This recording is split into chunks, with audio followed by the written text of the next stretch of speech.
Hello, everyone, and thank you so much for joining us this afternoon for this month's Lunch and Learn webinar. Today's speaker is Michele Fuller. She is the owner of Michigan Law Center and president of Advocacy, Inc., which is a nonprofit organization that administers settlement and special needs trusts. She has been practicing special needs planning for 25 years. She is the 2018 recipient of the Unsung Hero Award given by the State Bar of Michigan, and she is a published author as well. And a disclaimer on this webinar, it's being recorded and will be uploaded to our YouTube channel. And this is for educational purposes only and does not constitute legal advice. If you have any questions throughout the presentation, please drop them using the Q&A function at the bottom of your screen. And with that, Michele, you can start. Excellent. Thank you, Maddie. Appreciate it. Thanks, everyone, for joining us today, whether you're live or watching later as a recording. So today is about crafting a memo of intent that speaks for your child. And so we'll go through what a memo of intent is and why it's so critical for parents to complete this process. And they do it, which is the best part, on their own without a lawyer involved. And so there's going to be some materials and some help at the end for you to create one on your own. And so what is the expectation? The expectation that families have, mostly parents, is that they want to believe that the successor trustees, conservators, fiduciaries are going to provide the same level of care that they are providing to their loved one, usually a child, could be a grandchild that they're raising that has special needs, as long as there's enough funds. And so a lot of times people are really worried about, how much money do we have? And there's such a range of reactions that I have when I'm doing planning for families where they think that, their loved one might be in a group home and they have a lot of benefits in place, government benefits in place, and they think, well, all their needs are met.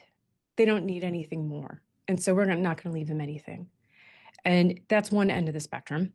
The other end of the spectrum is I'm leaving my child with disabilities everything and leaving nothing to other children until that child passes, until my child with disabilities passes. So that's the other end of the spectrum, leaving them nothing to leaving them everything.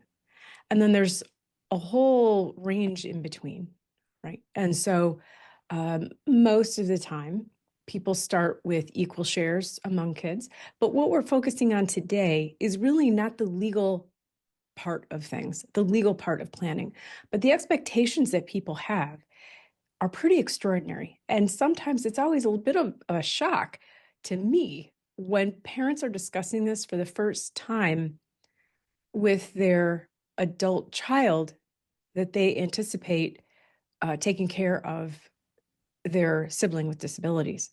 And the adult child is hearing it for the first time in my office. That is not ideal. I don't recommend going in that direction. I recommend regular communication about this. And so those are some of the expectations that parents have that may not necessarily be realistic. And number one, they may not be realistic, but two, they may not be well funded. Three, what's the framework that this is going to happen? And four, is it sustainable? Have we tested it? Have we worked it out while parents are alive and well? And so we're going to go through all of this in different pieces. But one of the main pieces that a parent has to put in place is not just the legal and financial foundation, but also the memo of intent. That memo of intent is how a parent speaks from the grave. One of my favorite ways that a client talked about this is her book of wisdom that she left. So when she prepared a memo of intent, that's just a family, a really fancy legalese term for, here's my instructions as a parent to this team of caregivers, whether it's a team of one or a team of many, for how to care for my child, your sibling, possibly with disabilities. And so it is such a critical piece. It is worth taking the time to do. It is essential and just as important as any legal document that you put together, that you pay an attorney to help you with. So the reality of these expectations is that they may not be realistic. They may not be well thought out. They may not be properly funded, and they may not be tested. So if any of those things aren't done ahead of time, the chances of things going well diminish. And so this is my plea to parents of those children with disabilities, that you have to take and do all of those pieces of the puzzle, and take the time and effort to do it. And I know that life is busy. I do get that 100%. I'm a parent of a child with disabilities myself, and this is something I'm currently working on. Right? I'm always working on this to one degree or another. But the reality is that without good communication, without proper funding, without legal framework, this plan can fall apart. And so the best thing that you can do, I'm going to kind of give you I don't want to bury the lead, but the bottom line of all of this is that you must test your plan. And we'll go through what that looks like, how to create the plan and then test it. So here's a preventable outcome. So Bobby in his 50s is cognitively impaired. He's lived with his parents his entire life. Both died of COVID, unfortunately, in a very short time period. And mom made Bobby's older sister promise to take care of Bobby in the event that something happened. They had nothing in writing. There was no clear communication about what she meant by taking care of.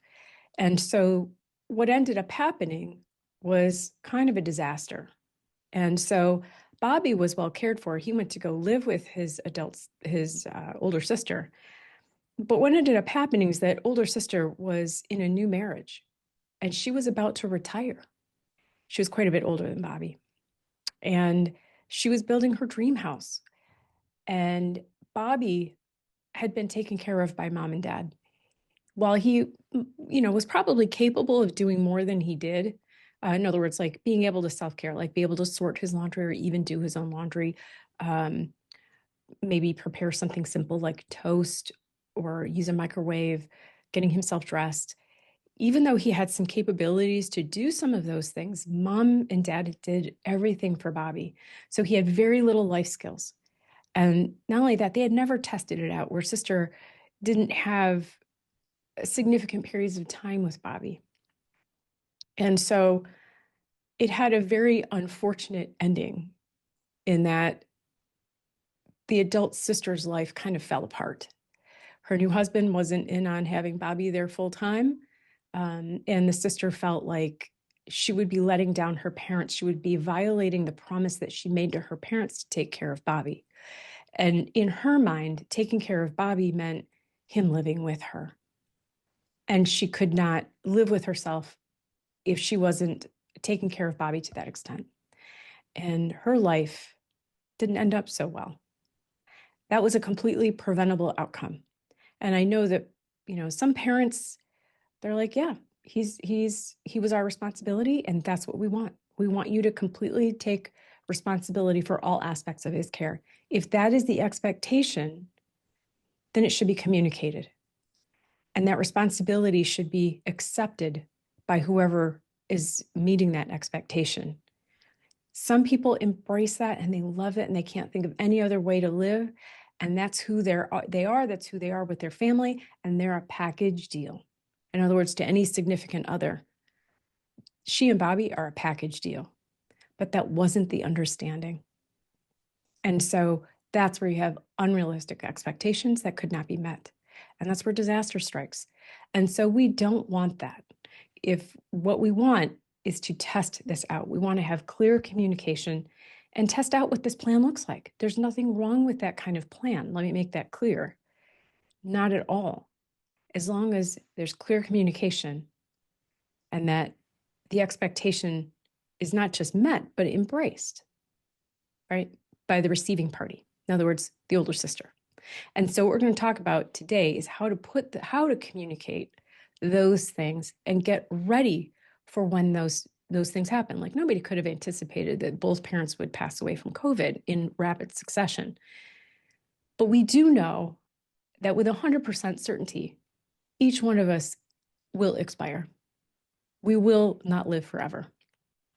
And so we have to plan for that. And that's what this is about. So we're going to be talking about memo of intent, what the heck that means, why does it matter, how to create one, the role it plays within special needs trust planning or estate planning, and some top tips for success. And we'll give you some resources at the end. So what is a memo of intent or a memorandum of intent? That's a fancy legal word for saying, or phrase really, for an attorney to communicate to a family, put together what your expectations are for your loved one. What is your plan? It's not legally binding, but it's your advice. It's your wisdom of managing and loving and caring for this person that perhaps cannot advocate for themselves. And so you can see it is really critical from that aspect. Like once you're gone, all of that knowledge, all of that wisdom, all of that, the learning that took place over decades, over a lifetime, and where does that go? You don't want to waste that opportunity. You want to make sure that you're putting that in writing as a guide for all of those people. And I will tell you that it takes a team to replace a key family member, a key caregiver. And so that's probably no surprise to the caregivers that may be on this webinar or watching it later. But it does. And to help prepare them for what they're taking on, the best thing you can do is create this document. So what it does is it really helps to prevent confusion. Like, okay, who do I call? What to do? How do mom and dad feel about this key decision? Who's okay to be involved in their life and maybe who isn't? What to look for? How to triage certain emergencies, right? And all the history of what's gone on, like something like, what types of anti-anxiety medications have this person been on and what's been successful and what hasn't? That's really important information that is really otherwise not obtainable. And so it's a way to make sure that knowledge is passed along to that caregiving team. And so it's important to know that this is not a legally binding document. There's no lawsuit. Like if somebody fails in their duty or they don't do exactly what's in that document, there's no one to sue and to make them compliant. However, if they are a court-appointed guardian, they have statutory duties to meet to help care for that person. That doesn't necessarily mean hands-on care, but to oversee the caregiving of that person to make sure that all their needs are met. There are some statutory requirements if someone is a court-appointed guardian. What we're talking about here is putting in writing all of those decisions, all of that wisdom, the judgment calls that individual who's in charge of making these key decisions knows what you would want. And it's really, because nobody wants to make a mistake here.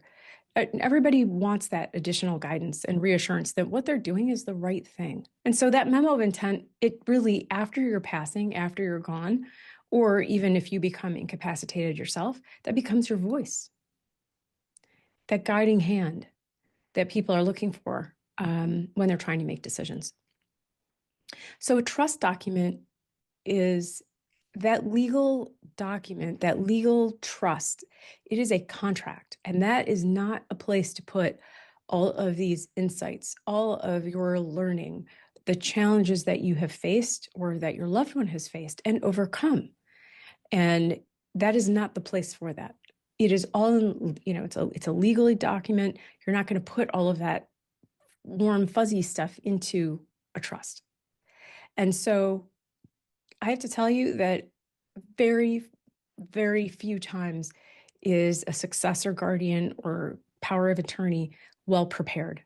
And so this is your call to action to make sure that within a reasonable time, like there's no real rush unless you have, some sort of medical diagnosis, but it really is critical because that you start today, because it takes time for these plans to develop. It takes time for them to be implemented, and it takes time for them to be tested, and then they do need to be tweaked. It's not a set it and forget it, because people change, relationships change, the law changes, and the person themselves changes. And what might be okay today might not be okay 5 years from now, 10 years from now. And so this is where, but if you have a central plan, just like setting up a process in a business, you have to revisit it and make sure that it's still viable, that it's still good. And so what's really important about this memo of intent is that it gives you that opportunity to really get clear on what it is that you expect. What are you working on today? What is your loved one working on in their life? Whether it's social interactions, whether it's personal, some other aspect of personal independence, some new skill set. It could be banking related. It could be just being more independent, social skills. It could be any number of things. But it's really important to spell that out. And it also is helpful to list key people. Who are those team members? And really think through who's got what role. And it will probably not shock the caregivers and family members who might be seeing this, that it's going to take a team of people to replace you. And they still won't be able to replace you 100%. So the best thing that we can do is create the plan and get as close to that 100% replacement as much as possible. And so the memo of intent becomes a massive resource for that team. And what does that team look like, right? Well, there's certainly family members and caregivers. Those are the fiduciaries, the guardians who are helping to make personal decisions. The trustee, whoever's managing the trust and the funds that have been left for that individual, the caregivers, the medical professionals, the financial professionals, the case management professionals. There may be other professionals involved. There could be benefit specialists. There could be all kinds of different people that are involved at different times to make critical decisions. So how do we create this thing, this memo of intent? Well, I approach this from a 3-step process. The stage 1 is really important. Where do you stand? If you are that key, if you're the parents and you're that key, there's usually like one person who's like the CEO of the household or the CEO of caregiving that makes the critical decisions. They are the gatherers, the managers, they make all the appointments, they keep all the records, they do all the reporting to government agencies. They've done all the advocacy, the social work. That is the key person that needs to put this together. And the first question is, where do you stand today in relation to how that person with the person with disabilities, how are you managing with them? Where do you stand? Because the thing is that if you become incapacitated yourself or are no longer present because you've passed away or any other, it might be voluntarily or involuntarily, have you put together anything that isn't working for you today will not work for that whoever you hand this off to. And so it's really important to identify what it is that you do now that is successful. What's working? What's going really well? What are the circumstances? And what isn't working on? What isn't working for you? Do you have enough time off? Do you have enough respite care? So here's the 8 R's of caregiving. And so from this standpoint, you can even grade it like from a scale from 1 to 10. 1 being the worst, it's not working at all, to 10, we are knocking this out of the park. I feel great about where this aspect of being a caregiver is. So 1 is, are you reassessing your situation? How often are you looking at this? Like, are you so busy that you can't breathe and you can't even take 5 minutes to think about where you're at as far as this goes? And that's a 1. That's something to look at. Renewing yourself. Are you filling up your own reservoir of energy and positivity and taking care of yourself? And this is something we talk about a lot in our office, which is if you are the caregiver, the key caregiver, without you, things fall apart. And so it's not being selfish to do self-care. It is essential. that you continue to take care of yourself so that you can be of service to others. And so defining your role. Do you have enough respite? Do you have time to relax? Reassuring yourself that you're doing your very best, no matter what the circumstances are. What is your support system as a caregiver? And of course, what is your reward? Seeing the success of someone else, securing independence, things like that. And so this is meant to be a tool, not a weapon. Okay, so if you are scoring all ones or 1 through 3, 1 through 5 on any of these, it's simply information. It's information for you to now take action on and visit resources. So here's the ninth R is, what are your resources to help alleviate any of those areas that need work?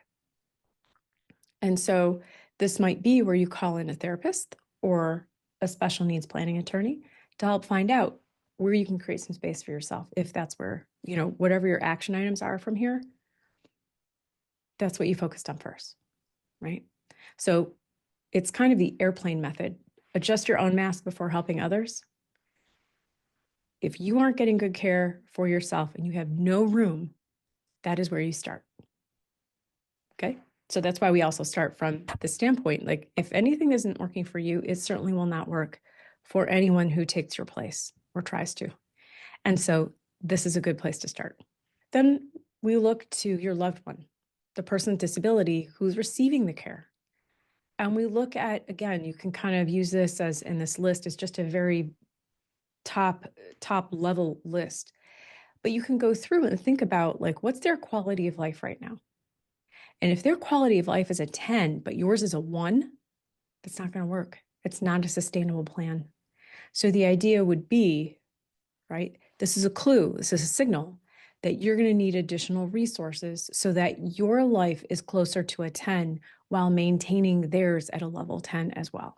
In other words, for life satisfaction, enjoyment, independence, all of those things. And again, this is a tool, not a weapon. And so if there's things that are really low on the scale, that's okay. It's just information. But it also indicates where you might want to start, where you might need additional help. Okay. And so looking at your loved one's life, like, who are the key people involved in their life, where, from a social aspect, from a medical aspect, from a financial aspect, work, right?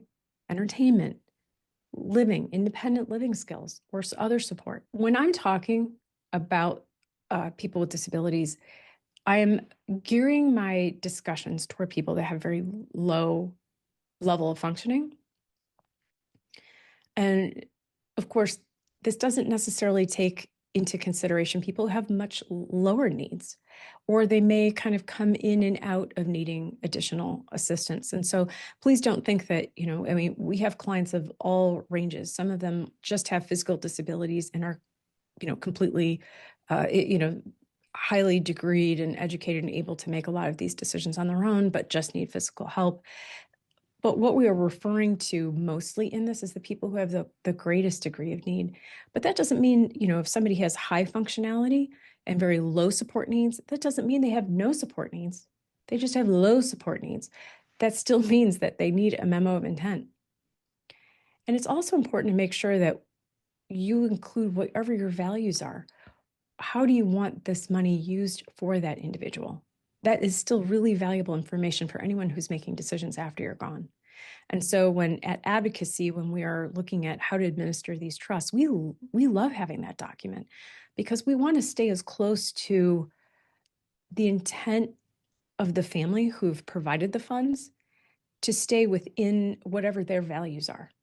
And that is not something that you can legally document in a trust document. This is where we look to the memo of intent. What is the intent of that parent? And so we look at that, and I think it's really important. So this is just a list of things to evaluate with regard from the perspective of your loved one with disabilities. And so, like I said, there's a whole, we all know this, there's a huge range of capabilities here. And it could be anything from just gentle guidance to complete and total management and decision-making. But the important piece here is that, looking at that person with disabilities and what is their preference? What is their voice? And this is an opportunity to incorporate their wishes and their wants and needs into this document to the extent that it's available to be heard. And even if it's not verbalized, is there a way to incorporate their needs and wants, their wishes into this document? Some of the things that are really important as well is, again, this is not something that you put in a trust document. That is incredibly helpful is, who are their key people? Like if something goes wrong, who do we call? Who's their doctors? Do they have a psychiatrist? Do they have a neurologist? Do they have a general doctor, a PCP? Where do we go for that? Do they have a case manager that's appointed through DHS? Do they have, a benefits coordinator that you've secured, that you've been working with? How to contact them? What's worked and what doesn't work is really important, especially if you've gone through like any kind of protocols of medications over time that have not worked. That is just as important as knowing what does work. And so that's important to document. And of course, some common behaviors, like what are they great at? That's super important and often overlooked. Like where we focus on what their challenges are. Let's document what they're great at. Maybe they're super open and friendly, and or maybe they're just like awesome at video games, and like their community, their friends are online. Is that okay? There's no right or wrong here, but it should be documented. What are their triggers? How do we soothe people? How do we get them from agitated to calm? Some of those things we don't want to learn as we go. We want to know and practice what that looks like. One, identifying the trigger before it escalates, and soothing those rough edges. So it's not just writing it out. That's where the practice comes in, right? And sometimes those things just happen organically, but you have to practice that. It could be as well as some medical issues, like how to change an IV, how to get some training where somebody has some extreme medical needs that might need, you might need to train people to be able to do those medical services.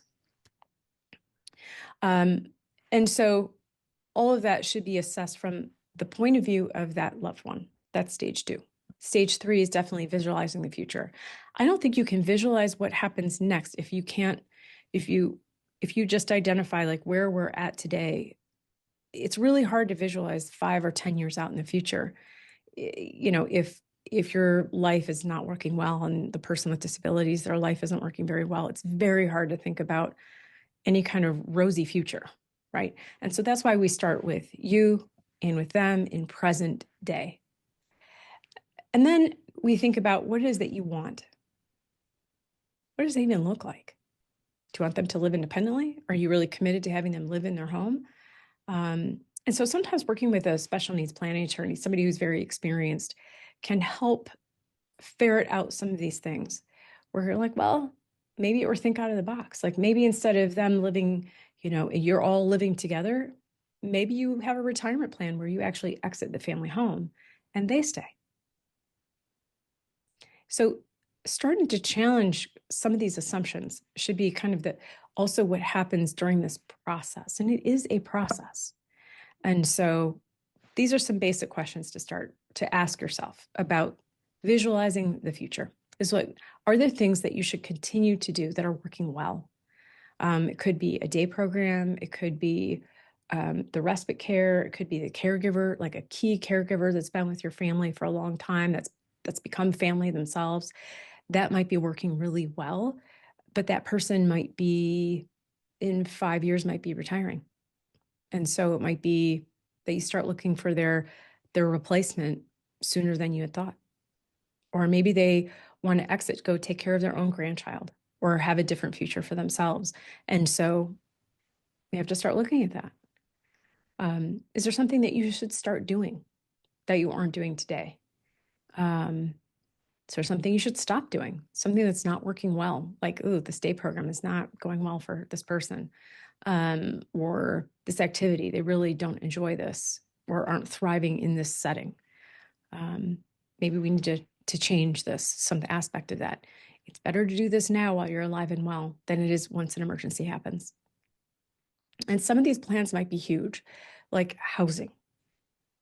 Housing in general, if they're living outside of the home, if your loved one is living outside of the home in their own home, where maybe they have roommates or other types of things and coordinating those benefits, that can take 3-4 years to develop and get everything in place. And then just when you have everything in place, maybe a roommate changes or budget cuts or benefits are changing. And so just when you have a plan in place, there's always tweaks that happen along the way. And so when you look at some of those big things that take a lot of time, it's really easy to get overwhelmed. So what you do is you just say, what is the smallest next step that I can take? It might be something like a phone call. It could be setting aside a half an hour to do some Google searching on the internet. I need to know more about this aspect of Section 8 housing. What is Section 8? Where do I get more information about that? So it could be like literally the smallest next step in this larger process, because then, if you start today, you'll be able to look back and say, oh yeah, I did do a lot. So that's the other benefit of reviewing these periodically as well. So here's some big don'ts. Don't aim for perfection. There is no such thing. Perfect doesn't get it done. There's also something like really avoid analysis paralysis and sometimes just taking action. Some small action is better than having the perfect solution. There may not be a perfect solution. It may have to be good, not great. Once a plan is in place, don't set it and forget it. Whether it's your estate plan, whether it's this memo of intent, you have to review these. Change is constant. That's the one thing that we do know. Relationships change, people change, your assets change, people grow and develop, relationships change. And so this plan that you put in place needs to change with it. Make your updates routine. And this should happen. There's like 2 key points here, either at tax time, because that's when you're gathering all the financial information anyway, whether it's for you or for a loved one. So that's a good time to add this to the list where you update this memo of intent.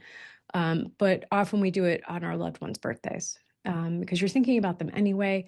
I have to tell you, when I review this and I revise my memo of intent, I actually really enjoy it because it gives me perspective on all of those small changes that have happened over the course of a year that sometimes just develop slowly. And you're like, oh, wow, we were working on this last year or a year or 2 ago, and now they've mastered this skill.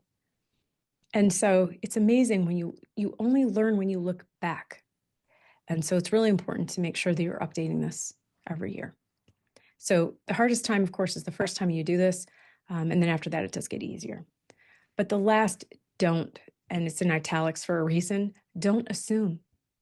Don't assume that your adult children understand your plan for them and in the role that they're going to play.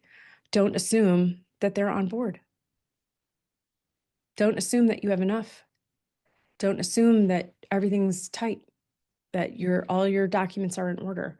And so always test your assumptions, test your theory, and test the plan. So here's how that memo of intent looks within the bigger picture, within a context. One is that it is part of a more holistic, larger plan for that individual with disabilities. It's part of, there's a legal foundation, of course, that combines a special needs trust, maybe more than one. Legal, like there could be government benefits like Social Security at play, certainly state benefits like Medicaid, SNAP benefits, Section 8. There could be even pension benefits, military benefits that all have to be coordinated.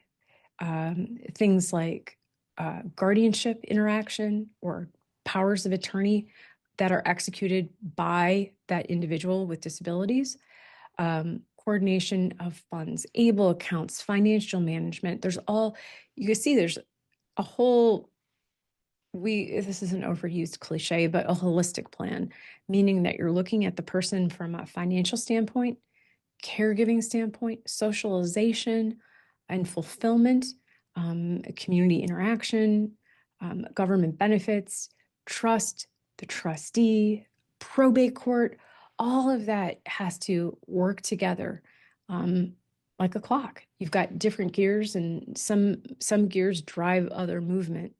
And so this is where it all has to play together. Insurance, the amount of funds, what are you spending? What do you need? Do you have enough? Have you tested the plan? Has this, if you have a plan for someone to go live with another family after you're gone, they should have that person for more, starts off slow maybe, but they should test this out. And I don't mean just a weekend. And you can tolerate a lot for 2 weeks, knowing that it's going to be over in 2 weeks. Like, oh, okay, I can get through the next 2 weeks and then we're done.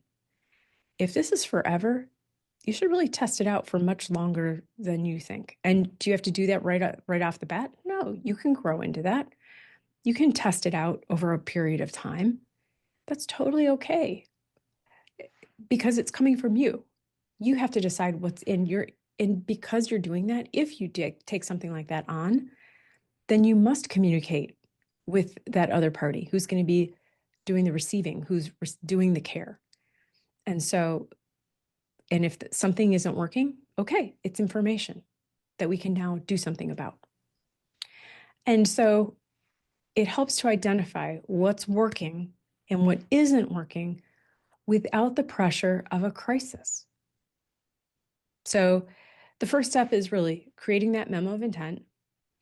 And then we're looking at that future, right? We're calculating future needs. Now we're getting into kind of nitty gritty about like, okay, this is my vision. How are we going to get there? Do we have enough to financially create a sustainable plan to implement what my wishes are for this person, along with my loved one with disabilities?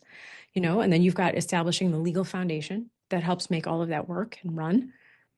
And then the homework is following up, making sure that all the beneficiary designations are if there's been a change, do they need to be modified? Have we added insurance? Have we changed our assets? Has the plan changed? Like, is there a home or a condo that has to be purchased, or maybe the family home is transferred over and a different plan is in place, and maybe mom and dad go buy a condo, and then they start moving in that direction. And so this is where, again, that memo of intent is a key piece that can only be done by you, parents, or caregiving family members. So this is something that I find that families really are reluctant to do, which is do a test run while you're still here and while you're alive and well. Again, outside of a crisis, you have the bandwidth to plan. And so one of the things to offer, so here's what we mean by testing. If you've chosen a trustee, and I strongly recommend, you'll see in some other videos, I strongly recommend a professional trustee for these. Do a partial funding. Put like maybe 1 year's worth of funds together and put it, if you have the capability of doing that, and putting it into a trust, and see how that interaction goes.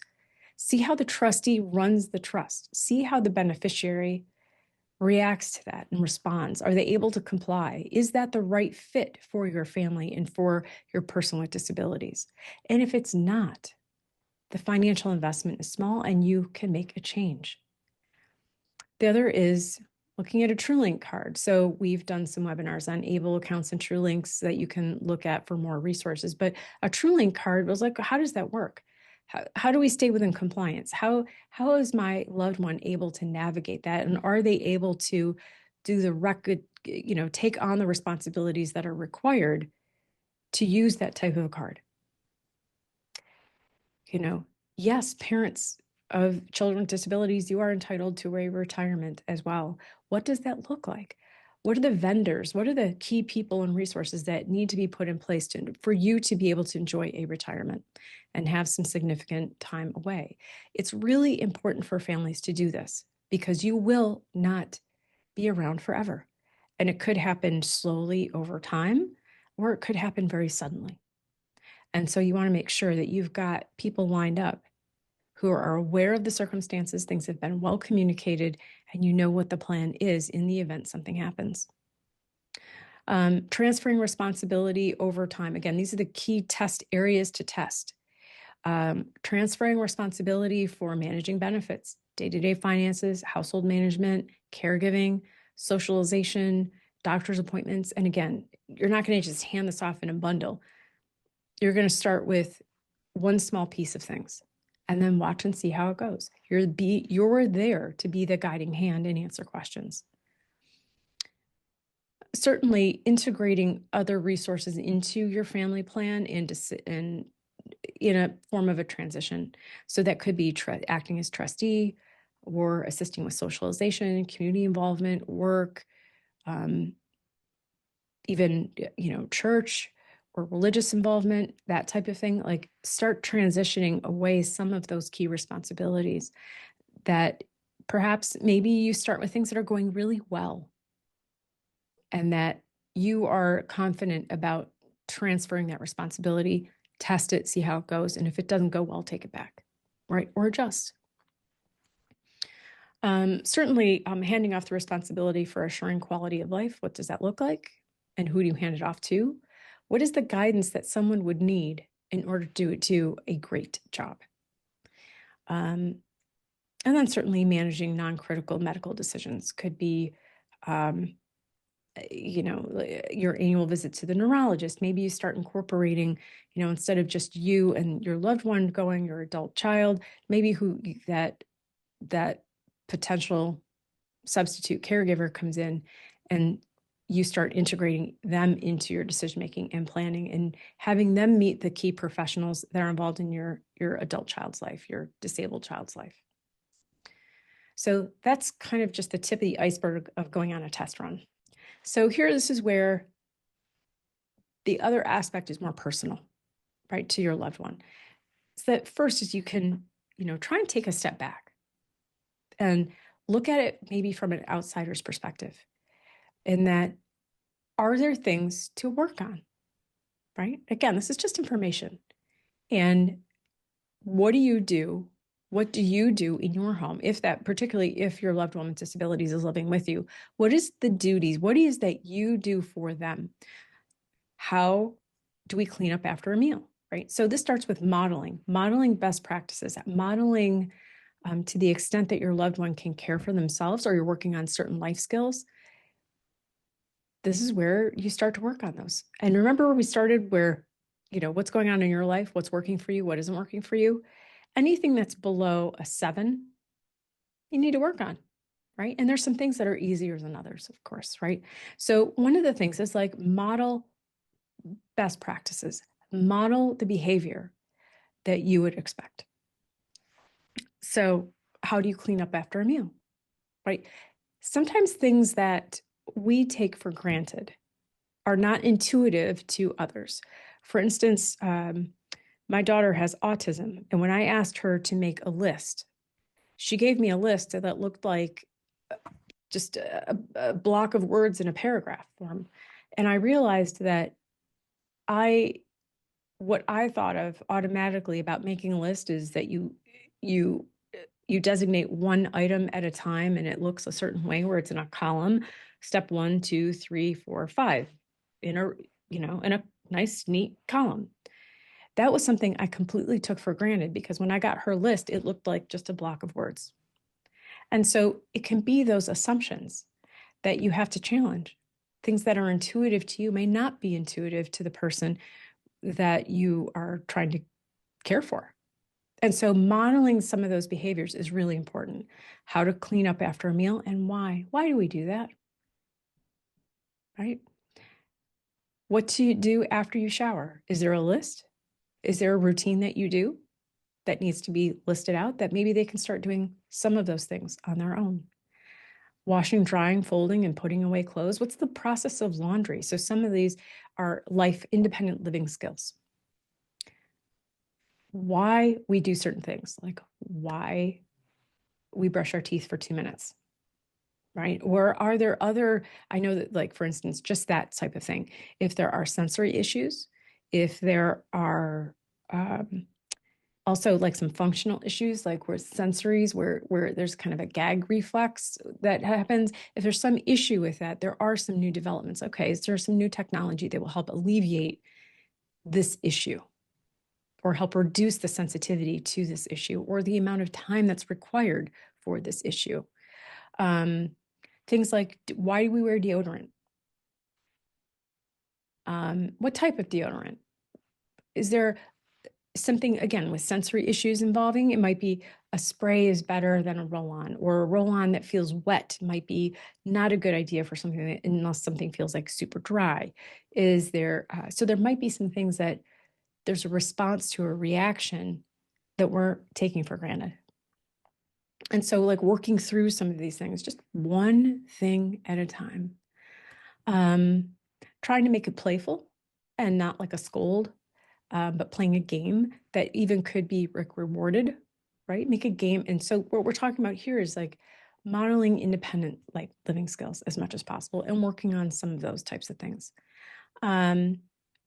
You pick the frustration that you have the most and start working on that. Creating visuals for the steps is always a good idea. Practicing these skills. It could be like time management. I know that when my kids were all in school, we had a clock that the amount of time left was a big red block. And so as the time got short, that area of red got smaller and smaller and smaller. And if that, once the time ran out, you could see it. It was visual. And so there are some things that, like, oh, I didn't realize that could be kind of an issue. That could be helpful. And the other thing is also to allow some freedom of choice and test their assumptions, test their ability to start making some of these decisions, as well as making some mistakes. The time to make mistakes is while you are there, not when you're gone. And so allowing them the freedom to make some mistakes and maybe make some bad decisions. We all make bad decisions from time to time, right? All of us adults, or even kids, we all have the ability to do that and to make some bad choices. And so the time to experiment a little bit is while you are here. And so, of course, most importantly is celebrating achievements, no matter how small, anything that you're working on. And the achievement, what does that celebration look like? It's something, could be very, very small, or it could be like a big deal, like something you've been working on for a long time that they've achieved doing it on their own. That's a big deal and it's worth celebrating, even if it's something like, again, that we kind of take for granted, which is maybe doing their own laundry or being able to make some simple meals for themselves. That's a big deal. So how do we assess independence and readiness for independence? This has been borrowed from my good friend, Ann Kerner at National Care Advisors. And so she helped to create some of these independent assessments for readiness. One is that first look at and ask yourself, are there instances or certain decisions where you are treating that individual like an adult? They're free to make decisions on just as an independent adult would. And what are those areas where you're really comfortable with them acting on their own? And they're consistently doing so in a way that is in their best interests. How do you encourage them to perform their own activities of daily living? And it could be as simple as, preparing a grocery list, shopping, managing their own finances, reporting to government agencies. That's very advanced. Activities of daily living are more basic, like deciding when to shower on their own. Do they need prompting and support? Things like brushing your own teeth, bathing, meals, medication administration, things like that. Are they able to do those things? Or what are you doing to encourage that independence? And one of the things that we kind of fall into, myself included, is that we are really busy. We might be busy handling careers. We might be busy handling other matters, like that's why they call us the sandwich generation, right? We may have adult parents who need care, or loved ones, or in-laws or family that needs additional assistance, or even a spouse that needs assistance. And so you're juggling too much. And so do you have the bandwidth to be able to do this? And if you don't, do you have the means to be able to encourage others to come in, right? And it can be hard to let go of some of that. And so what we fall into sometimes is, I'll just do it. It needs to be done. I'm just going to take care of this because I don't have time to sit and manage this, where, I need their teeth to be brushed in 2 minutes or less because we've got to get out the door. I don't have 20 minutes to coach them through this. And that's okay. Just notice it. Where are you at? And if you're that pressed, what are the other resources that you need to call in to give yourself some of that time? Again, this is kind of where are you at? Right. And looking at it candidly with where you are feeling pressed and where do you need to ask for help? Because the worst thing that you can do is not encourage independence of living, not encourage independent skills, because you're just too darn busy. And I get that. Oh my gosh, I live that. Right. And so this is something that I struggle with as well. Like, oh, I'll just take care of it because it's got to get done. That's a warning sign. That's something to note. In what ways does your loved one act like an adult? Where are they succeeding? It's really important to not overlook that and see where they've developed. And again, this is where you're looking back, if you have the opportunity to look back at a couple of years of Memo of Intent that you've created and what your child is working on, you'll see they do improve over time, right? That you can see that it's only when we look back, sometimes the gains are not catastrophic. They're not huge. They might be modest gains, but they're gains that might be huge for that individual. And so looking at it from that perspective is important. What responsibilities do they have in their own home for self-care? Where do they need support? What should you be working on? Where do you create opportunities for choice? Right? Maybe, again, this is something we all fall into, myself included, where I need to just take care of this. I just need to get it done. That's something to notice, right? Where you mean that is a clue that you need to call in additional resources to create some space for yourself to be able to even have the bandwidth to look at some of this. What are their talents? What are their interests that you could maybe further develop? And just think about one area that you want to tackle that could be improved upon and 3 action items around it. It doesn't mean that you don't create this whole to-do list. It just becomes overwhelming, and then you'll end up shutting down emotionally. It just doesn't work. Pick one thing to work on and 3 of the smallest, most actionable steps that you can take. Could be something as simple as a phone call, right? So the only caveat to that is if it's a phone call to Social Security, call early in the morning and be prepared for a wait. So just saying. So I understand that something like that could seem simple, like a phone call, might actually need an hour or more of allocated time. And I get that. But it is one action that can be taken. So here's when you look at okay, so we have this plan, we have this idea of what we want to have happen. Do I have enough money set aside for this person to create a sustainable plan that will be implemented? Well, these are the kind of relative current costs. And again, this came from Ann Kerner at Life at National Care Advisors. And this is where prices are today. So if you think, I get that question a lot. Do I have enough? Well, have I set enough money aside? Do I have enough life insurance? This is where creating a plan about what things will cost is a big deal, right? And so this is your test. What will it look like? And depending on the level of need that your loved one has, this is a good benchmark for you to start to kind of work on and go, okay, this is what this person needs on a daily basis, on a weekly basis, on a monthly, on a quarterly basis. This is something like a housekeeper. They might need a, twice a month cleaning. They might need a weekly cleaning. They might need chore services.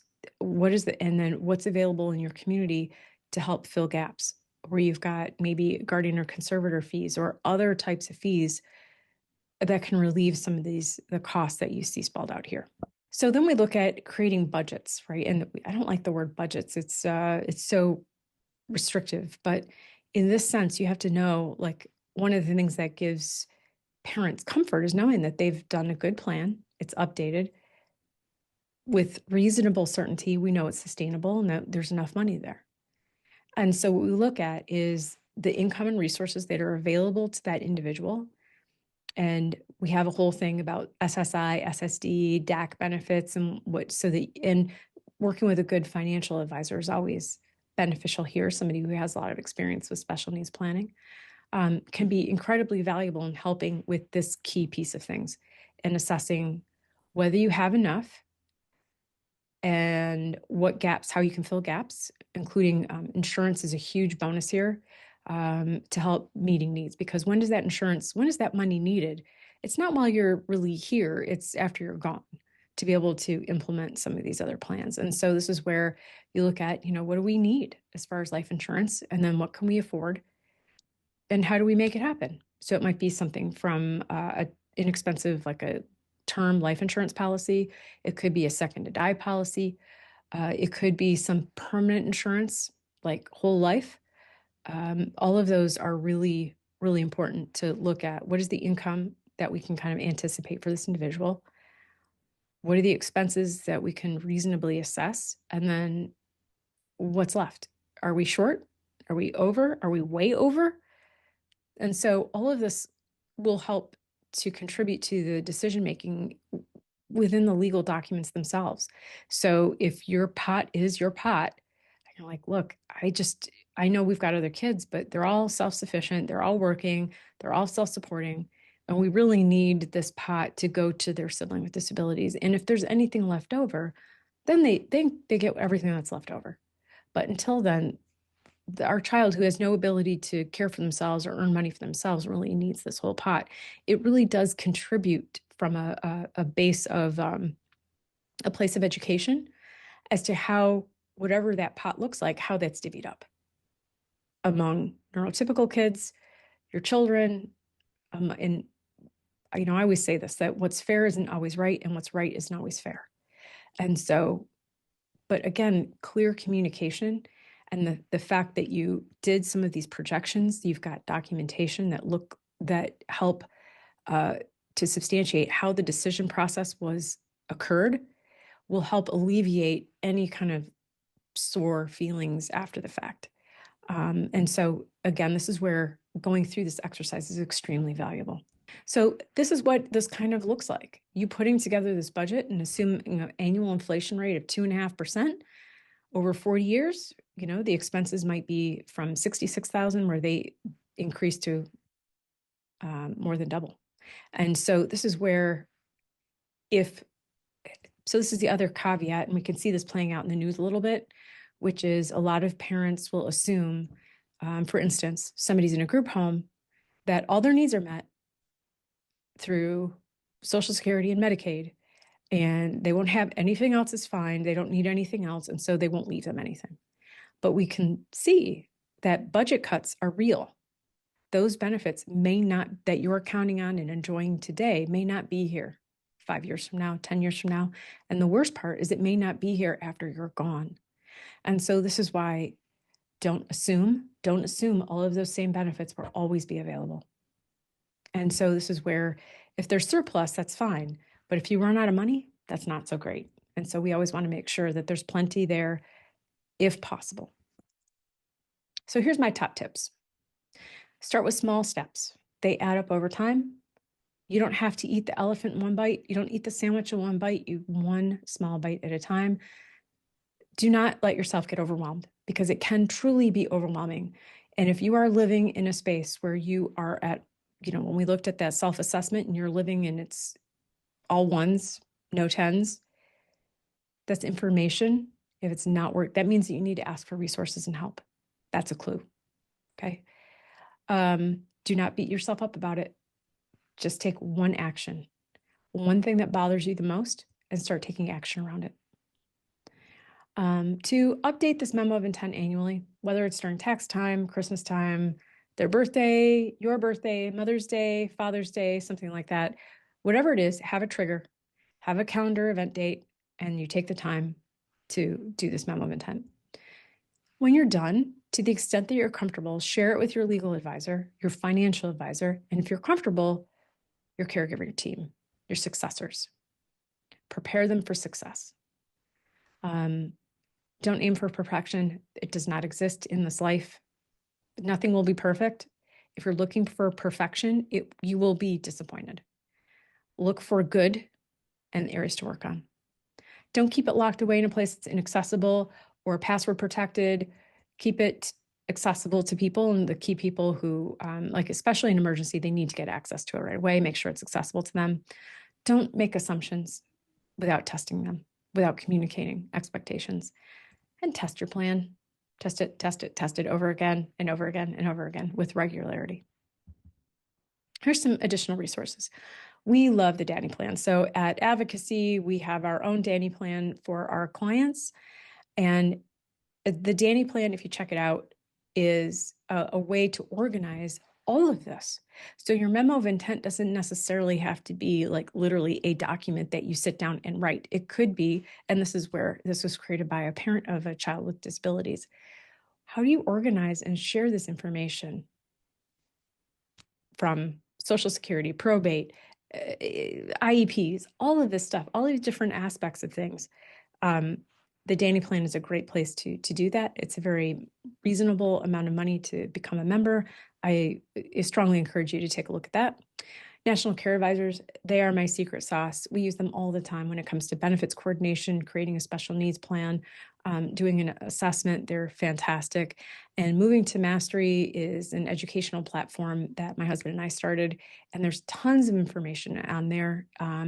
And a free memo of intent parent workshop that's somewhat similar to this, but has the actual documents and really focuses on diving into how do I create a memo of intent. But yeah, thank you so much for joining. Have a great rest of your day. And thank you, Michelle, for that wonderful presentation. Awesome. Thanks, everyone. All Take right. care.